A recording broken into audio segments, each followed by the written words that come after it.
어버이 주일 함께 나눌 은혜의 말씀은 에베소서 6장 1절로 3절 그리고 잠언 23장 22절로 26절의 말씀입니다. 우리 각 가정에 계신 모든 분들 자리에서 일어나셔서 이 말씀을 함께 받들어 봉독하시겠습니다. 우리 에베소서 6장 1절로 3절까지의 말씀을 먼저 봉독합니다. 자녀들아 주 안에서 너희 부모에게 순종하라. 이것이 옳으니라. 내 아버지와 어머니를 공경하라. 이것은 약속 있는 첫 계명이니 이로써 네가 잘되고 땅에서 장수하리라. 잠언입니다. 너를 낳은 아비에게 청종하고 내 늙은 어미를 경히 여기지 말지니라. 진리를 사두에 팔지는 말며 지혜와 훈계와 명철도 그리할지니라. 의인의 아비는 크게 즐거울 것이요 지혜로운 자식을 낳은 자는 그로 말미암아 즐거울 것이니라. 내 부모를 즐겁게 하며 너를 낳은 어미를 기쁘게 하라. 내 아들아 내 마음을 내게 주며 내 눈으로 내 길을 즐거워할지어다. 아멘. 하나님의 말씀입니다. 우리 각 가정에 앉으시는 분들은 자세를 가지런히 하시기 부탁합니다. 집이라고 너무 편하게 앉으시면 말씀이 집중이 안 될 수가 있는데요. 자, 왜 긴장을 조성하냐면 오늘이 어버이 주일인데 말씀의 도입 직전에 여러분에게 질문하겠습니다. 어버이 주일, 이 주일을 생각하면서 부모님과의 추억을 한번 떠올려 보셨는지요? 어떤 어려운 환경 속에서 우리가 자랐을지라도 부모와 좋은 기억이 한두 가지는 있습니다. 추억해 보셨습니까? 그때는 부모의 말씀이 잔소리같이 들렸지만 혹시 아직까지 내가 지금 60, 70, 80이 됐는데 내 마음속에 남아있는 부모님의 말씀은 없으신지요?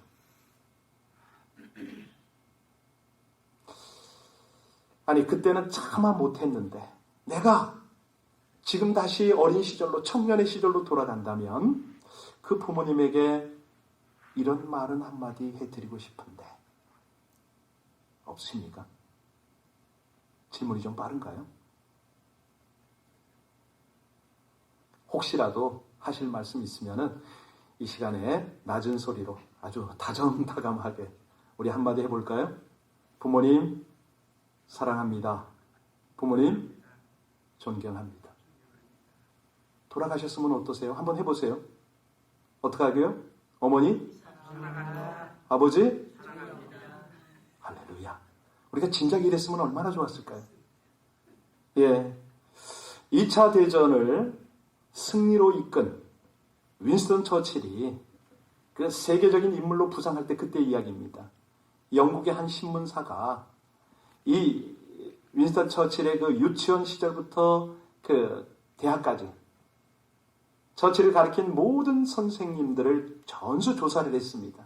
그리고 위대한 스승이라는 제목으로 특집 기사를 실은 거예요. 그 기사를 처칠도 읽었습니다. 그런데 처칠이 자기의 마음을 담아서 그 신문사에 글을 하나 보냈어요. 뭐라고 보냈냐면 귀 신문사에서는 나에게 가장 위대한 스승을 찾아내지 못했습니다. 그분은 바로 나의 어머니이십니다. 어머니는 제 인생의 나침반이었습니다. 라고 써서 보낸 거예요. 레이건 전 대통령 아시죠? 그분도 어머니날 특집 프로그램에 나가서 어머니에 대한 사랑을 뭐라고 표현했냐면 나에게 영향을 가장 크게 끼친 인물은 바로 나의 어머니 넬리 레이건 여사입니다. 어머니가 나에겐 가장 훌륭한 스승이고 우리 사회를 지탱해주는 그런 버팀목, 힘이었습니다. 사실 우리가 역사적으로 이렇게 살펴보면요. 위대한 인물들의 뒤에는 항상 훌륭한 그렇습니다. 이 어머니의 사랑을 어떻게 말로 다 표현을 못하잖아요. 가장 세상에서 귀한 사람? 마더스데이가 어떻게 시작되었는지는 다 아시죠? 이 어머니 날인데 우리가 그거는 좀 기본은 좀 알고 넘어갈 필요가 있습니다. 1910년에 미국의 한 여성이 돌아가신 어머니를 추모하기 위해서 교회에서 카네이션을 나눠준 거예요. 이것이 바로 어머니 날의 시초가 됐습니다. 그러고 나서 1914년 국회에서 정식으로 법령이 통과가 됐고요. 윌슨 대통령이 5월 둘째 주를 이 주일, 어머니 날로, 어머니 주일로 선포를 하게 된 겁니다. 한국도 이제 비슷한 케이스인데요. 선교사들이 먼저 들어가서 미국에 어머니 날을 전했죠. 그리고 1955년 이승만 대통령이 이제 5월 둘째 주를 어머니 주일로 정했고, 그리고 이제 1974년에 가서 어버이날로 명칭을 바꾼 겁니다. 그래서 뭐 학교, 관공서 할 것 없이 뭐 교회는 물론 있죠. 어버이 주일로 지키는데, 자, 그러면 오늘날 현실은 어떠냐? 이게 만성이 된 건지 여튼간에 사회가 너무 급변하는 거예요. 지식도 급증을 합니다. 그러니 도대체 늙은 부모들은 이 세대를 따라갈 수가 없네요. 부모들이 자식들에게 배우는 시대가 되어버렸습니다. 이런 시대가 되니까 부모의 권위가 지켜지기가 어렵습니다. 자녀들도 자연스럽게 부모를 공경하는 마음을 배우지 못하게 된 거죠. 좀 더 솔직하게 말하면 연세 많으신 부모님 말씀에 순종하기가 퍽 어렵습니다. 왜? 현실과 이치에 맞지 않는 말씀을 하실 때면 와, 이게 답답하기도 하고 수용하기도 어렵단 말이죠. 그럼에도 불구하고 부모들이 가장 상처받는 말이 뭔지 아세요? 자식들이 말이 안 통해, 뭘 알아야지 이러면 부모들은 굉장히 상처를 받아요. 사실 자녀들은 부모에게 하고 싶은 이야기를 다 하지만 연로하신 부모들은 장성한 자녀들이 마음이 상할까 봐, 걱정이 될까 봐 말을 못해요. 꼭 담고 있는 거예요. 이런저런 염려를 한 나머지 그냥 꾹꾹 눌러 참고 사는 분들이 대부분입니다. 자, 이런 부모들의 마음을 먼저 헤아려서 우리 부모님을 공경할 수 있으면 얼마나 좋을까요? 이 성경의 가르침은요, 부모가 비록 도둑질을 시켜도 어떻게 하라? 순종하는 흉내라도 내라. 다른 종교는요, 돌아가신 부모에게 효도하겠다고 제사를 드리고 뭐 그럽니다마는 우리 기독교는 어떻게 합니까? 살아 생전 부모님께 효도하라. 사실 생각해보면요, 이 부모님 살아계실 때의 효도가 우리 몫이거든요. 그분들 돌아가시고 나면요, 우리 할 일 없습니다. 하나님의 할 일만 계신 거죠. 우리 모두가 이런 것들을 생각할수록 참 어버이날을 지내는 게 부담도 되고 부끄러움도 느끼고 그렇습니다. 왜? 할 일을 다 못하고 산다는 죄책감 때문에 그렇죠. 참 이 부모 자식 간이요, 참으로 귀한 관계이면서 무거운 책임이 따르는 그런 관계가 될 수도 있습니다. 이 세상 사람 중에 내가 부모 책임 다 했다 말할 사람 나와보라고 그러세요. 아니, 내가 자녀로서 할 만큼 했다라고 말할 수 있는 사람 있을까요? 아무도 없을 겁니다. 심리학자들의 말이 그러잖아요. 자식은 부모로부터 가장 많은 상처를 받고 부모는 자식으로부터 또 적지 않은 상처를 받는 거예요. 그렇다면 우리가 성경으로 돌아가서 율법대로 부모를 저주한 자식은 어떻게 하라고 그러죠? 돌로 쳐? 안 죽을 사람 몇 없어요. 온전히 생명 붙어 있을 사람이 얼마나 되겠습니까? 자, 그래서 우리는 이 고민을 안고 어버이 주일이 되면 말씀을 들으려고 하고 기도를 하고 나갑니다. 그러면 우리 하나님의 가르침이 뭐냐? 우리 기도에 대한 하나님의 응답이 뭐냐? 답은 뭐 예수님밖에 없잖아요. 그분을 통해서 영적 원리를 발견할 수가 있는데요. 우리 예수님이 이 땅에 오셔서 수많은 사역을 감당하셨지만 그 가운데 예수님께서요, 효도의 영적 원리를 집중적으로 가르친 거 아세요? 그분이 공생애를 시작할 때부터 그렇게 하셨어요. 우리 예수님이 그 유명한 요단강에서 침례를 받으실 때에 하나님께서 뭐라고 말씀하셨어요? 이는 내 사랑하는 자요, 내 기뻐하는, 그렇죠. 효자라고 먼저 인정을 딱 하고 공생애가 시작이 되는 거예요. 우리도 이런 아버지의 음성을 들을 수 있으면 얼마나 좋겠습니까? 사실이요, 예수님이 누굽니까? 근본 하나님의 본체시죠. 그럼에도 불구하고 하나님과 동등됨을 취할 것으로 여기지 아니하셨다. 오히려 자기를 비어 종의 형체를 가져 사람과 같이 되었다. 그리고 나서 우리에게 효의 모범을 보여주셨습니다. 누가복음 2장에 가면 이제 예수님의 어린 시절이 나오잖아요. 그때 소년 예수가 청년 예수로 성숙해가는 모습을 기록하면서 거기 뭐라고 표현을 했냐면 나사렛에 이르러 순종하여 받드시더라. 이런 구절이 나오죠. 이걸 이제 원어를 해석하면요. 부모의 권위에 순종하셨더라. 이렇게 되는 거죠. 그 부모가 누굽니까? 육신의 부모. 요셉과 마리아에게. 그렇게 했다는 거예요. 그래서 그런 삶을 사셨던 우리 예수님이시기에 마태복음 15장 4절 이하에 가면요. 바리새인들과 서기관들의 잘못을 지적하면서 뭐라고 그러냐면 내 부모를 공경하라. 이렇게 말씀을 하세요. 그러면서 오늘 본문 에베소서 6장으로 연결이 되는 겁니다. 그 예수님의 말씀을 가슴 깊이 받았던 바울 사도가 이 에베소서 6장 전체를 가정 혹은 교회론으로 다루면서 1절부터 3절에 집중적으로 이 말을 다루고 있는데 우리 2절 봉독하겠습니다. 2절 같이 읽습니다. 네, 이것은 약속 있는 첫 계명이다. 여러분 10계명이 10개예요. 그런데 약속 있는 첫 계명이 있으니 그것이 뭐라고요? 네, 그러면 질문하겠습니다. 1계명부터 4계명까지는 어떤 계명이라고 그러죠? 대신계명. 하나님을 섬기는, 사랑하는, 하나님을 경외하는 계명이에요. 자, 5계명부터 10계명까지는요, 대인계명이라고 그러죠. 그죠? 예. 그러니까 사람과 사람 사이의 계명입니다. 근데 5계명이 뭐냐면 하나님과 사람을 연결하는 계명 아니겠어요? 그 연결하는 계명이 뭐라? 내 부모를 그렇습니다. 내 부모를 공경해야 하나님을 공경하는 거 아니냐? 눈에 보이는 부모를 공경하지도 못하면서 어찌 네가 하나님을 공경한다고 하느냐? 그런데요, 이 5계명을 다루시면서 아주 독특한 하나님의 약속이 하나 있네요. 그게 뭐죠? 이 모든 5계명 이후에 보면은 그렇게 말씀하세요. 그저 뭐뭐뭐 하지 말아라, 뭐뭐뭐 하지 말아라. 이렇게 그 말씀이 전부인데 5계명에서는 딱 하나 다른 것이 있어요. 뭐가 있죠? 보장이? 그렇습니다. 바로 그겁니다. 우리 2절, 3절 다시 봅니다. 내 아버지와 어머니를 공경하라. 이것은 약속 있는 첫 계명이니 이로써 네가 잘되고 땅에서 그렇습니다. 가만히 보세요. 평탄한 삶, 부자된 삶 가만히 보세요. 예, 예수 믿는 사람 중에 정말로 경제적으로 풍성한 사람들의 특징이 바로 그겁니다.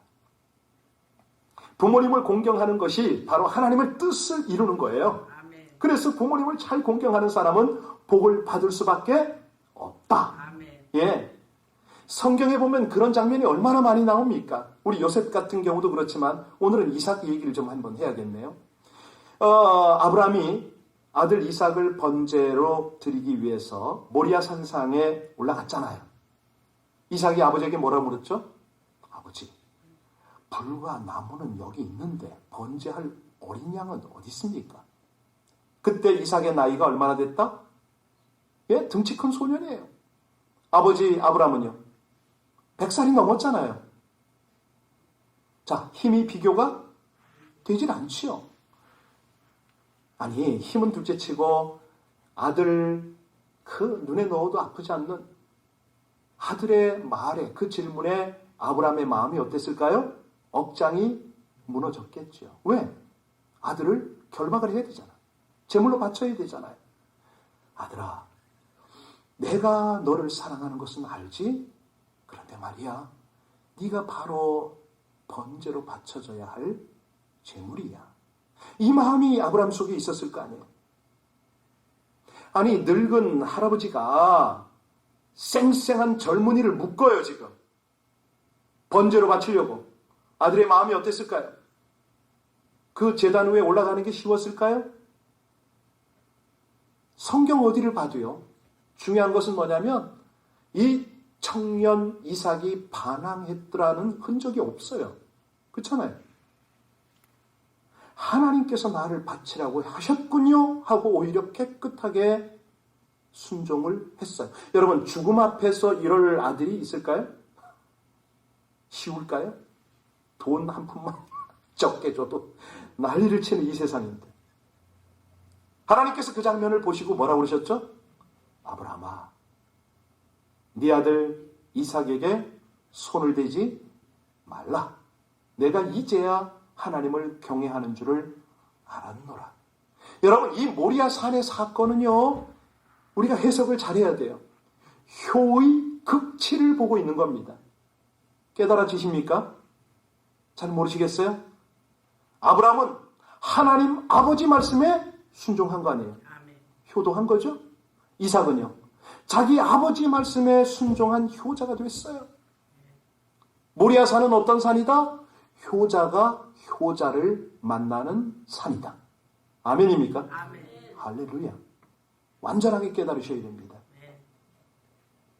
그래서 우리 하나님이 모리아 산에다 무엇을 세웠다? 성전을 세웠다. 대답이 탁 나와야죠. 예, 거기에 성전이 세워지는 거예요. 여러분, 부모에게 효도를 하면 하나님의 은혜가 이렇게 임할 줄로 믿으시기 바랍니다. 하나님께서 그 모습을 보고 너무 기쁘셨던 거예요. 그래서 내 씨로 말미암아 천하 만민이 뭘 얻으리라?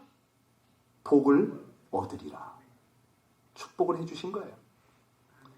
효도를 하는 저들의 몸을, 저들의 가정을, 저들의 삶을 통하여 이 하늘의 복이 펼쳐지기를 주님의 이름으로 축복합니다. 아주 중요하죠. 또 이 효도가 왜 이렇게 중요하냐면요, 부모 공경이 우리 자녀들에게 모범을 보일 수가 있잖아요. 우리 1절 다시 한번 봅니다. 1절 같이 읽겠습니다. 자녀들아, 주 안에서 너희 부모에게 순종하라. 이것이, 그러면서 계속 메시지가 3절까지 이어지죠. 여러분, 나중에 그 4절을 보시면 뭐라고 그랬냐면, 또 아비들아, 너희 자녀들을 노엽게 하지 말고 오직 주의 교훈과 훈계로 양육하라. 이렇게 말씀을 하세요. 귀한 메시지죠. 왜냐하면 네가 부모냐? 너도 한때 자녀였잖아. 오늘 도입 부분에서 그랬잖아요. 부모님을 추억하면 뭐가 생각납니까? 지금 이 질문은 누구에게 드린 거냐면 연세가 60, 70, 80대신 분들에게 드린 거예요. 아무리 연세가 들어도 자식이었거든요. 그 얘기였어요. 잠언 4장 3절에 보면 나도 내 아버지에게 아들이었으며 나도 내 어머니의 보기에 유약한 외아들이었노라 하면서 나도 한때는 아들이었다는 고백을 합니다. 지금 나도 세월이 흐르면 또 부모가 되는 거죠. 오늘 잠언 23장 같이 한번 봉독합니다. 잠언 23장 22절로 26절까지를 같이 하나님의 말씀 합독하시겠습니다. 너는 낳은 아비에게 청종하고 내 늙은 어미를 경히 여기지 말지니라. 진리를 사대에 팔지는 말며 지혜와 훈계와 명철도 그리할지니라.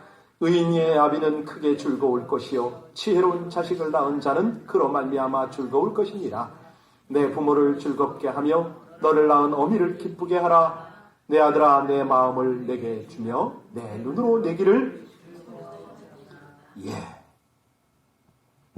하나님이 공경하라고, 부모를 공경하라고 한 말씀이 기억이 이제 우리가 탁탁 깨달아지죠. 그죠? 자, 그래서 이제 중요한 거는 마지막으로 우리 예수님의 본을 따르는 겁니다. 우리 예수님 십자가 죽음을 통해서 이 땅의 모든 효도를 완성시키셨잖아요. 여러분, 그 예수님이요, 일찍이 아버지를 잃은 거 아세요? 양아버지 요셉을 잃었잖아요. 그래서 우리 예수님은 그 가정에서 30년 동안 목수 일을 하면서 가정을 돌봤죠. 부양을 했습니다. 그리고 공생애를 시작하신 그 3년 동안 이제 가정을 떠난 거죠. 자, 그러다가 온 인류의 죄를 담당하시고 하나님과 화해를 위해서 십자가에서 험한 고통 당하시고 죽게 되었을 때였습니다. 우리 예수님이 십자가 위에서 눈물을 흘리셨다, 안 흘리셨다? 그렇죠. 성경에는 기록이 안 돼 있지만은 분명히 저는 흘리셨다고 생각을 합니다. 그런데 그 십자가 밑에 있던 어머니 마리아의 눈에서도 눈물이 흘렀죠. 눈물과 눈물이 마주쳤을 거예요. 자식을 죽음 가운데서 보내야 하는 그 어머니의 눈. 아니, 제대로 어머니를 섬기지 못하고 이 세상을 떠나가야 하는 아들의 눈. 둘이 눈이 마주치면 눈물은 났을 거예요. 그때 예수님이 뭐라고 그러셨는지 기억하시죠? 여자여 보소서 아들이니이다. 여기서 여자는 극존칭이라고 여러 번 말씀드렸는데 기억하시죠? 여하튼간에 중요한 것은 그 예수님의 마지막 모습이 뭘 상징하냐면요, 이 땅에 오고 오는 모든 세대 속에서 부모와 자식의 아픔, 상처, 이거를 담당하는 그런 말씀이세요. 우리 예수님이 십자가 위에서 마지막으로 효도를 완성하시는 말씀 아시죠? 요한에게 뭐라고 부탁했죠? 보라, 내 어머니라. 요한이 그때부터 마리아를 자기 어머니로 생각하고 모셨잖아요. 제자 중에 제일 오래 살았죠. 자, 그 십자가에서 예수님이 뭘 하셨다고요? 부모와 자식 간의 허물을 화해시켰다는 거예요. 왜냐하면 십자가 사건 자체가 화해 사건이잖아요. 하늘과 땅을 연결하는 거 아니에요. 사람과 사람 사이에 막힌 담을 헐어버리는 거잖아요. 부모와 자식 간에 막힌 것들을 다 헐어버리는 거예요. 이 땅에 모든 어버이와 자식들 간의 무거운 짐, 자식의 도리를 다하지 못한 무거운 짐, 자식을 말씀으로 잘 제대로 양육하지 못한 어버이들의 무거운 짐, 이거를 깨끗하게 녹여버리는 사건이 무슨 사건이다? 십자가 사건이다. 그래서 우리는 십자가를 볼 때마다 찬양할 수밖에 없어요. 복음 중에 복음이라는 거죠. 모든 부모가 마찬가지겠지만 저도 그래요. 자식을 남들처럼 교육시키지 못하고 먹이지 못했던 것. 아니, 제가 자체가 부족하니까, 미련하니까, 제가 그냥 부모님을 제대로 효도하지 못했던 이런 어떤 짐들이 있단 말이죠. 저뿐이겠어요? 우리 모두 마찬가지 아니겠어요? 여러분, 그런 마음이 있는 모든 성도들에게 우리 예수님의 십자가 사건은 치유와 회복의 사건임을 믿으시기 바랍니다.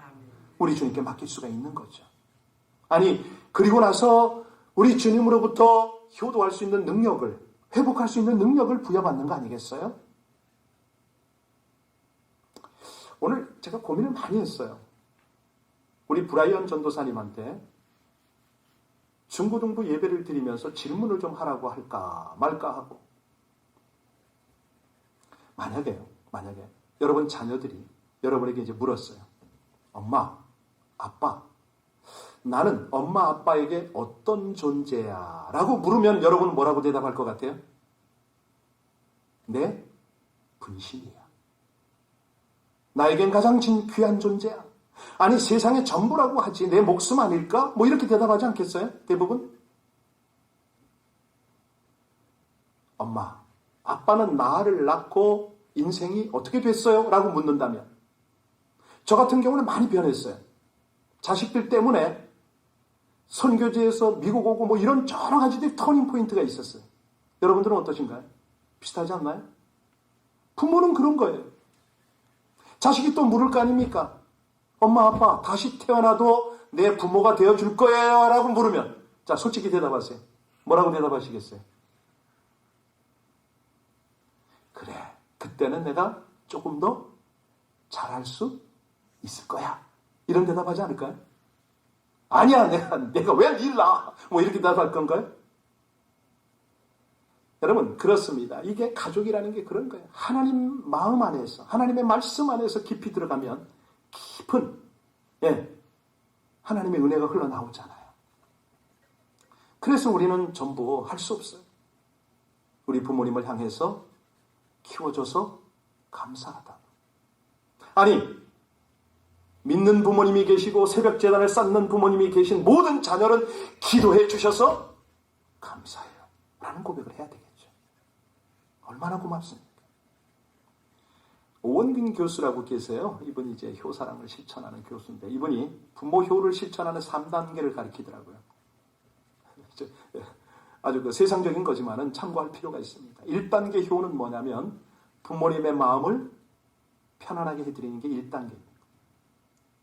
2단계 효는 부모님의 마음을 즐겁게 해드리라. 그럼 1단계가 편안하고 2단계가 즐거움이면 3단계는 뭘까요? 부모님의 마음을 감동시키라. 예. 사실요, 하나님께서 부모를 공경하라 할 때에 부모를 불쌍히 여겨라, 긍휼히 여겨라, 동정해라 이거 아닙니다. 그렇잖아요? 우리가 착각할 때가 있어요. 여기 하나님께서 성경적으로 부모를 공경하라 할 때는 부모를 무겁게 여기라 이런 뜻입니다. 우러러 받드는 마음으로, 존경하는, 사랑하는 마음으로. 그것이 하나님을 섬기는 마음 아니냐 이거예요. 자, 부모 공경 무조건적이고 절대적인 하나님이 명령입니다. 그래서 우리 예수님이 직접 본을 보여주셨습니다. 성경에는 요셉과 이삭과 및 모든 효자들을 축복하는 장면, 뭐 아시잖아요. 롯이라든가 엄청난 증거를 보여주셨습니다. 자, 그렇다면 저와 여러분은 어떻게 해야 됩니까? 오늘 찬송 577장으로 우린 대신할 수밖에 없습니다. 577장 이 찬양을 함께 드릴 텐데요. 우리가 지금까지 어떻게 살았다 할지라도 이제부터가 중요합니다. 지금부터 잘하셔야 됩니다. 주 안에서 부모를 공경하고 우리 순종하는 삶을 살게 해달라고, 작은 실천 방안을 생각하고 순종하는 우리가 될 수 있게 해달라고. 근데 이건 너무너무 당연한데 중요한 거는 뭐죠? 그렇게 하기만 하면 하나님께서 놀라운 은혜와 복을 주시겠다고 약속을 하시지 않았습니까? 몇 가지 광고를 좀 드리겠습니다. 광고는 파워포인트가 뜰 텐데요. 한번 보시기 바랍니다. 5월은 가정의 달입니다. 그래서 우리 가족들과 함께 나눔을 많이 가지시는 그런 시간이 되기를 바랍니다. 그래서 예배가 중심에 있으면 됩니다. 예배를 통해서 치유 회복이 일어나거든요. 가정 예배 힘쓰시고요. 지금 교회가 매일 새벽 기도를 하니까 영상을 보시고 또 오늘 영상 같은 거 함께 같이 보시면서 다시 한번 이 주일 설교는 2번, 3번 들으면 은혜가 더 됩니다. 놓쳤던 은혜를 또 받습니다. 그래서 꼭 가정 예배를 회복하시면서 가족들이 치유와 회복을 좀 이루시길 바라고요. 또 지혜롭게 야외도 이렇게 가족 단위로 소규모로 한 번씩 다녀오시면 참 좋겠습니다. 여선교에서 7학년 이상에게만 선물을 보냈는데 여러분 젊으신 분들은 섭섭해할 필요가 없죠. 6학년 때는 뭐 위로받으시기 바랍니다. 젊어서. 여하튼 우리 여선교회 너무 수고하셨고 감사합니다. 월요일부터 토요일까지는 새벽 기도에 힘써주시길 부탁하고요. 생명의 삶 5호로가 몇 권 남았습니다. 선착순으로 빨리 가져가시면 좋겠습니다. 잘 아시다시피 LA 카운티가 지금 2단계 행정명령을 발동했죠. 3단계가 뭐죠?